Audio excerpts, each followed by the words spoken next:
Hey everybody, we are back doing another video. This time we're going to be talking about the mockup process.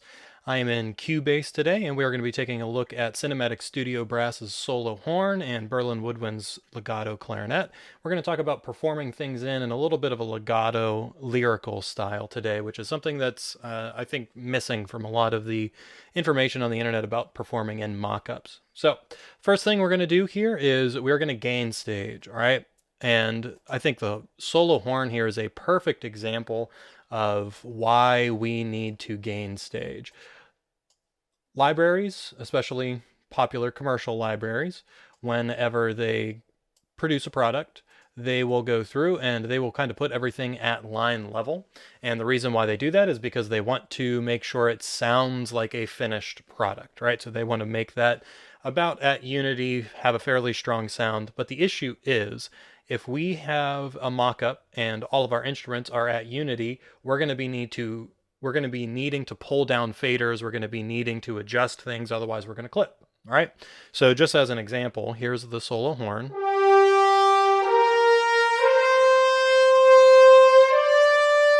And that's pretty loud, right? So we do not want that to be the sound that we have. So what we're going to do is I opened up the mixer here, the channel settings, and I'm going to go down to gain. And we're going to adjust here. Now, if you see, we're peaking just under 0 there. Whenever we're first setting our initial levels, we want to be floating right around here, around 18. Okay, so I'm going to go ahead and pull that down a little bit and check where we are. Okay, a little too low, pull it back up. And there we have it. And anytime we're gain staging, especially with a virtual instrument, we want to make sure that we are checking the loudest dynamic level that we have. Don't gain stage for any of the soft dynamics, because what's going to happen is as soon as you push that mod wheel up, you're going to clip. So make sure you're gain staging there at the softest dynamic. Now, I have Contact set up to always have it at -6, and I feel that that just gives me enough headroom within Contact that I can actually do all of my mixing and my gain staging in Cubase. So hopefully that's helpful. Now, let's talk a little bit more about the mockup itself and performing in the mockup. You'll notice this sound is pretty common with commercial libraries, especially commercial brass libraries, that once we start getting to the top end of all the dynamics, things start to get a little aggressive and a little sharp.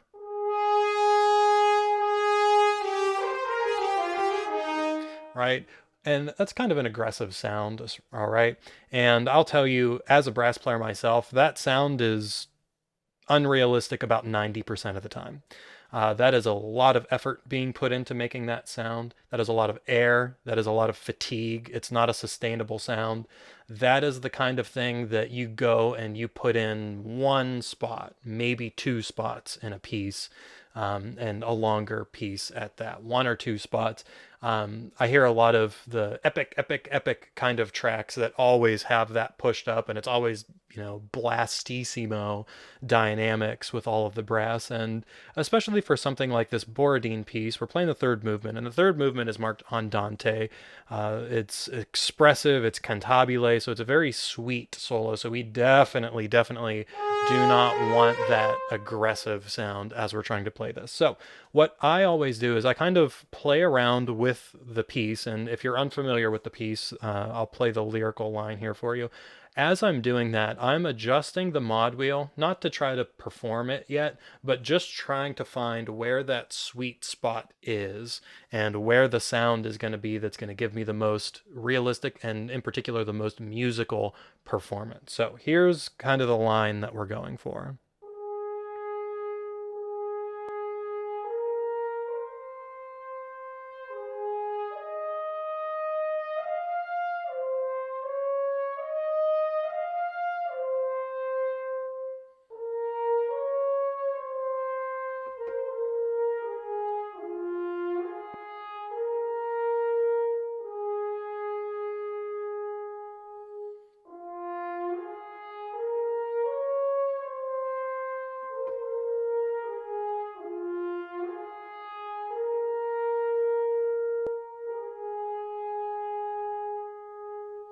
Now, I think that's a pretty nice sound, and that's kind of our main theme here towards the beginning, is finding the right sound and then trying to perform it with that sound as closely as an orchestral player would. Now, being a brass player, I understand how things are phrased and how articulation is done and the importance of breath and breath control and how all of that kind of plays into those lyrical lines. And it is something that virtual instruments don't do well. They don't do expressive very well. And that's because just the way things are programmed, there's not a lot of variability, there's not a lot of control over the sound. And I find that's where finding particular instruments and libraries with different areas of strength really comes in handy. And recently I've been on a kick of Aaron Venture's Infinite Brass, and I haven't experimented too much with the lyrical side of it, but I've really kind of settled into using Cinematic Studio Brass as my lyrical library because I feel like the legato is very well programmed. I think once you start getting that mod wheel kind of in that 20 to 30% area, I think it has a really nice sound. It's a warm sound. It's full. It's supported. It's not thin at all. So I think that's a good sound for us. So what we're going to end up doing, and just a couple tricks in here, anytime we're starting a note, there are two important factors to pay attention to as far as performing in, and that's going to be the velocity that you're hitting the key, especially if it's an instrument that has like an overlay to the attack. The velocity is going to be very important. Now, Cinematic Studio Brass doesn't have that. It doesn't have any kind of overlay. So the main thing, which is going to be number 2 for our purposes here, it's the mod wheel. Okay, and mod wheel control. If you're trying to perform in any kind of mock-up, understanding how to perform the virtual instrument as if it is a real instrument is key. That is numero uno there. So with the mod wheel, you'll notice down here in Contact, if you can kind of watch as we're going along playing, you'll see that in between transitions, I'll drop it a little bit like this on those transitions. And the reason I do that is because I've found on a lot of virtual instruments, the transition sounds are unbalanced. And I think Cinematic Studio Brass, as great as a library as it is, I think the legato transitions are a little bit too loud. So some of the transitions can be a little bit jarring. So what I always do is I'll drop that volume, and that also just adds a little bit of variation to each one of the sounds. Now, the downside to doing that is because you're performing it, it's not going to be exactly the same every time. So you may need to record it 3, 4, 5 times, even maybe 10 times maybe, until you get used to playing it in, until you get a take that you like. And you can go through and edit MIDI after the fact, but I've always found that you get a more realistic sound if you perform the virtual instruments in real time as opposed to playing it once and then going through and tweaking. I'll only do that if there's only like one thing, one transition, or maybe I hit a note too hard. If it's something like that, I'll go ahead and edit the MIDI, but timings and legato transitions and mod wheel, those all have to be performed in real time, especially with these kind of expressive cantabile lines. So I'm going to go here and I'm just going to record. You'll notice especially with legato and lyrical lines, I will not use a click track. Internal rhythm is going to be very important with kind of figuring out how to play that. And I think that's going to be helpful to kind of keep in mind as we're going through here. So I'm going to go ahead and perform this in and see what we got.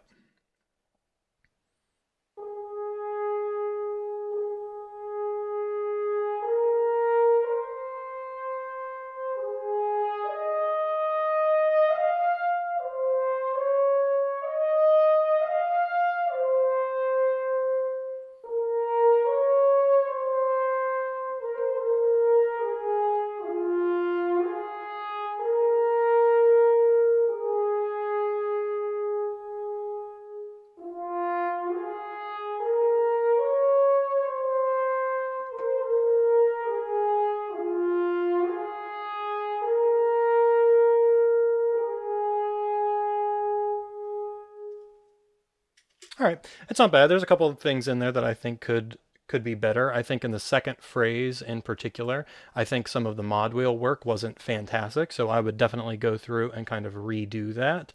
But I think the sound is pretty good. I think that's the tone that we're going for. If I didn't show you the music, here is kind of what I'm reading from. I have the score printed out and it's sitting on the desk in front of me. And anytime I'm doing a mock-up, I do like to see the full score if it's possible, especially on these classical pieces where the score is maybe not super intensive. It's a little bit larger, it's easier to read than maybe something like a 40, staff film score. I think this is a little easier to read. So I do like to see that just because I do like to see what else is going on. What are the background parts? Are there rhythmic things that I'm going to need to line up? And you'll notice one thing with this, the horn line is there kind of in the middle of the page, starting in the fourth measure there. And you'll notice that the harp and the strings are just kind of doing pads there. They're just sustaining chords. So that allows me a little bit of flexibility anytime I'm performing in a solo line like that. And if you listen to a lot of orchestras, depending on the conductor, depending on the soloist, they'll take some liberties there, especially with those exposed solo lines, to be able to push and pull tempo a little bit. And so that's helpful to be able to see what else is going on. That way you can kind of inform the playing. Can this be a little bit more rubato, a little bit more free in time, or does this need to be very metric, very rhythmic? Anytime you're performing something, you do want to have that identifiable pulse and you do want the rhythms to be clear, but that is helpful being able to kind of push and pull. Now, I could sit here for probably an hour and go through and play that line over and over and over again, but just for our purposes here, just to kind of show you how it works, I think I'll leave that there. And let's take a look now at the clarinet. So this is the clarinet from Berlin Woodwinds. Get out of the score here.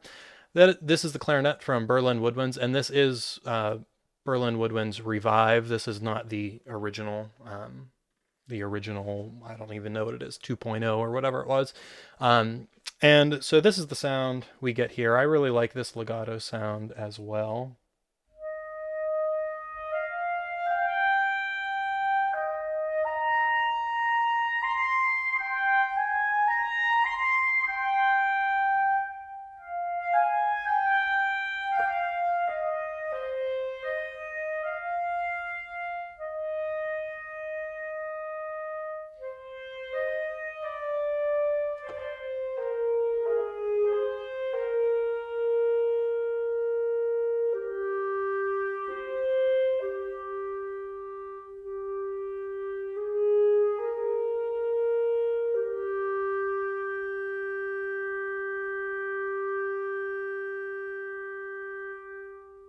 All right, so one thing that I wanted to show you before recording anything and doing anything in here, I am reading from a transpose score, and if you are unfamiliar or uncomfortable with that, I highly suggest you take it out and take some scores out, go on IMSLP and try to figure them out.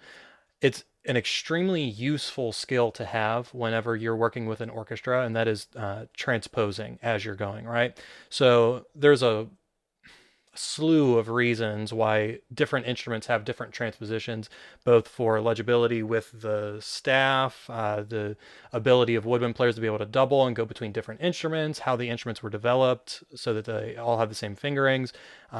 There's a bunch of different reasons, and I suggest looking into that and kind of learning. But the clarinet part here is written in B flat, okay? And what essentially that means is the written pitch is a whole step higher than what it sounds like, okay? So a concert B flat, a sounding B flat, is written as a C for the B flat clarinet, okay? Similarly, that horn part was in F, okay? So that's a fifth above the sounding pitch, so a B flat in sounding B flat is a written F for the horns, okay? And there are really just a handful of transpositions that you should be familiar with if you're going through. B flat is a big one because of trumpets and clarinets. F is a big one because of horns. E flat is a big one because of E flat clarinet, some of the color clarinets, and if you're doing anything with saxophones, E flat and B flat are how the saxophones are transposed. Beyond that, you can kind of get away, maybe knowing A, maybe knowing D, but really there's just a handful of transpositions that you should be comfortable with, and you should be able to read them and adjust. However, I'll show you a little trick here that I use a lot when my brain is fried and I don't want to do transposition. In Cubase, we have Midi modifiers here, and I can transpose the instrument without having to do anything in my head. So if I go over here, concert B flat, right? If it's a B flat instrument, that is the written pitch is 2 half steps or a whole step higher than what is sounding. So what I need to do, if I'm reading a C, I need a B flat to come out. Okay. So what I do is I go over here and I just click down to -2 or just type it in. And now this is what's going to happen. This is a C on the clarinet. Okay, and this is a sounding B flat, which is why I didn't transpose the horn earlier. Okay, you'll notice those are the same sound. C on clarinet, transposed, and concert B flat. All right, so that's a useful little trick if you're like me and sometimes just want to be lazy and don't want to think about all the transpositions. Or if it's a complex part and you don't want to deal with trying to figure out what it is, go ahead and use that little cheat there. You can also detune things and mess around with contact, but I like Cubase because it has that MIDI modifier in there that kind of does it for you. So anyway, let's go through real quick, and I'm going to record this clarinet part. Now there is a little line at the beginning, which is this.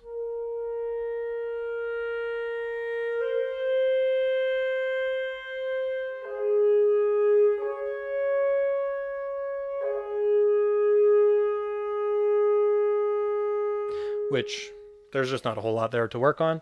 One thing you'll notice is the transitions.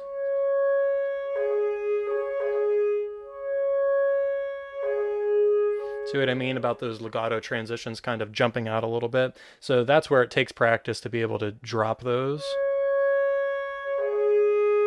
And if you notice the mod wheel there, dropping helps that a little bit.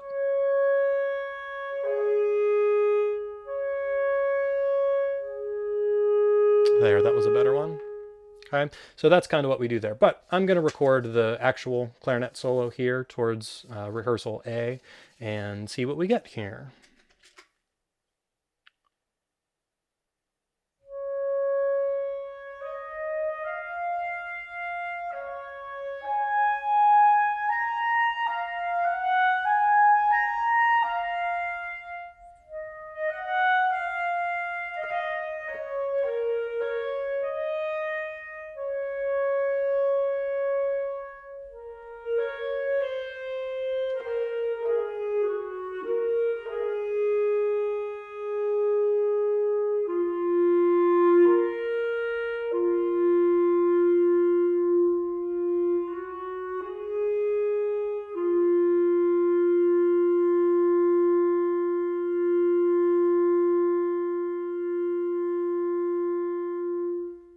Okay, so definitely some things in there that could be better.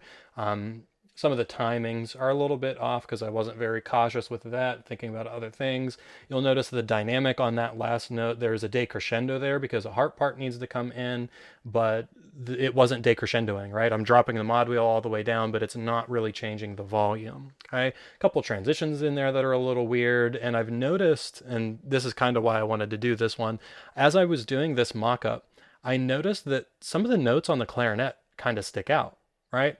And it's in particular that high C sticks out from the rest of the line. See, it sticks out. And I don't know if that's a resonance issue, if that's a recording issue, if that's a programming issue. I have no idea. That note on the clarinet, if you know how to play it, it does stick out a little bit, but it shouldn't that much, especially if it's a professional player playing it. So there are a couple things that we can do to go ahead and edit that. And once you have a performance that you're really happy with, and given I'm not happy with this one, but that's okay. One of the things you can do is do audio editing instead of MIDI editing. So we're going to pretend that I'm happy with that piece, even though I'm not. We're going to render that out, and I'm going to show you a little bit of some tricks here. So we're going to zoom in on the waveform so we can see some of this stuff. And as we're going through this, go ahead and take a listen to it.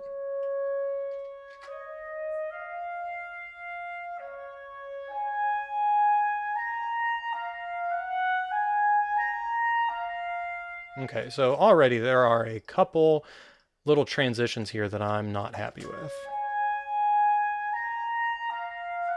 That's one right there. Okay. You can almost hear there are different mic positions going on in the instrument, and you can almost hear that the far mic changes before the close mic does. You hear that? Okay, so one thing you can do there is we can do a little bit of cheating, and we can do a crossfade to kind of fix this a little bit. So if I just drag, click this one and drag it over a little bit, and we do a little bit of a crossfade, we can play around with that sound to get rid of that little artifact. We can find where it is. Okay, so we kind of fix that a little bit. Okay, so hopefully that's helpful there. We can do that. And one other thing, if I can find the C here, I think it's towards the end of that line. Yeah, that one right there. Okay, right in there. If we want to go through, one feature that I really like in Cubase is the pencil tool. If I go through, I can draw in some edits, okay? And it's almost like doing audio automation, but it's doing it right on the clip, okay? And the nice thing about doing that is, say I go through later and I want to adjust the clip gain, I can drag that and it keeps all of that intact. Okay, so if there's a note sticking out, I can go through and draw it in and still be able to do audio volume automation. I can adjust the clip gain. I can do all of that stuff right there and keep that intact so that I don't have to go through and edit it. All right, so hopefully that gives you some helpful things. I'm going to go through here and show you what the piece sounds like after going through and spending some time using that little workflow there. And I will see you guys later. If you like this, go ahead, drop a like on the video and hit subscribe, and please let me know what other content you'd like to see.